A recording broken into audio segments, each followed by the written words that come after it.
All right, dogs, it's your favorite lab rat back in the lab. Season 2, episode 2 of Full Swing reaction coming up. Really, the episode got me thinking about what's next for Rickie Fowler. Rickie was this outstanding name and brand right when I started paying attention to golf in 2009, 2010, or paying closer attention to the PGA Tour, I should say. But the last 14 years of my life have been a relative whirlwind. 20s involved no shortage of binge drinking, so I had to take a drive uh, down memory lane on Rickie Fowler. I had to get reacquainted with his story. And so that really just entailed me reading his entire Wikipedia page. And that took no less than 20 minutes. It was actually like a really solid read because as you're reading it from his amateur days, collegiate, professional slump to today, he's just climbing the world rankings and now we're at a very specific spot in his career, but solid collegiate career at OK State. Made the cut at the 2008 U.S. Open as an amateur. Played his first tour event in 2009. Selected as a captain's pick at the 2010 Ryder Cup, which made him the youngest American ever to play in a Ryder Cup. Beat out Rory in 2010 as Rookie of the Year. By the end of 2011, he was ranked 32nd in the world. First PGA Tour win in 2012 at the Wells Fargo at Quail Hollow, beating out Rory and DA points. Broke into the top 25 world rankings. Um, Finished top five in all four majors in 2014.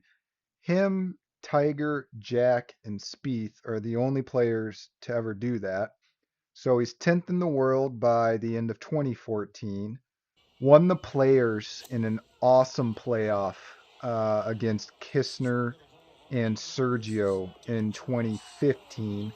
I remember exactly where I was when this was happening. I was at a lakeside bar in a suburb south of Charlotte, North Carolina, visiting my dad, listening to live music, looking at the lake, watching Rickie just throw a dart party on 17 to take that down.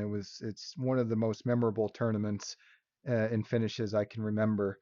Won his fourth tour event in 2017, became the 27th golfer in PGA Tour history to surpass $30 million in winnings by 2018.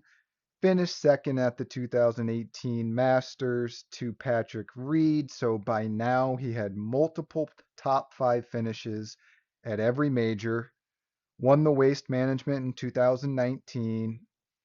And 2020 is really when the slump begins. And this is like COVID times. And so COVID times is some of the worst times ever for me and for everyone. Just a blur, uncertainty, chaos, a lot of masks, a lot of sanitary wipes, just the worst. And so missed six cuts out of 14 events in the 2019-2020 season.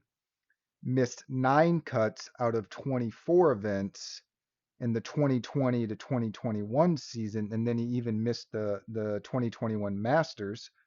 Missed nine cuts in 22 events in the 2021-2022 season. Only played in one major, the PGA, and he barely kept his tour card.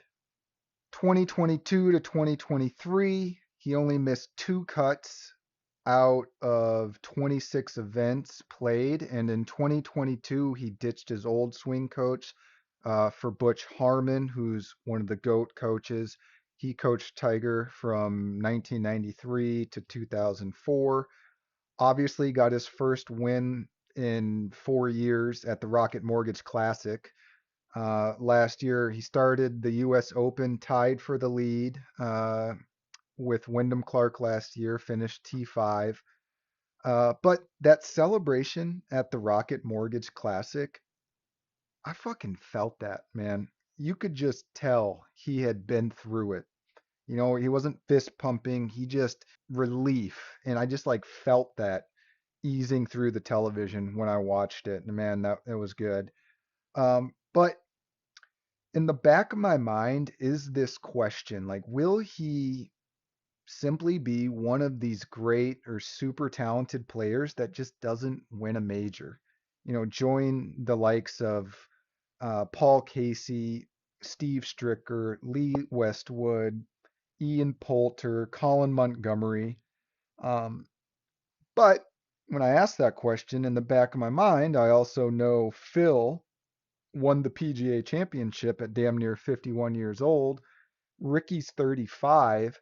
So, you know, for the sake of simplicity, let's say he plays relatively competitively at majors and he plays all of them for the next 15 years. That's 60 more cracks at taking down a major. So he's going to have the opportunities.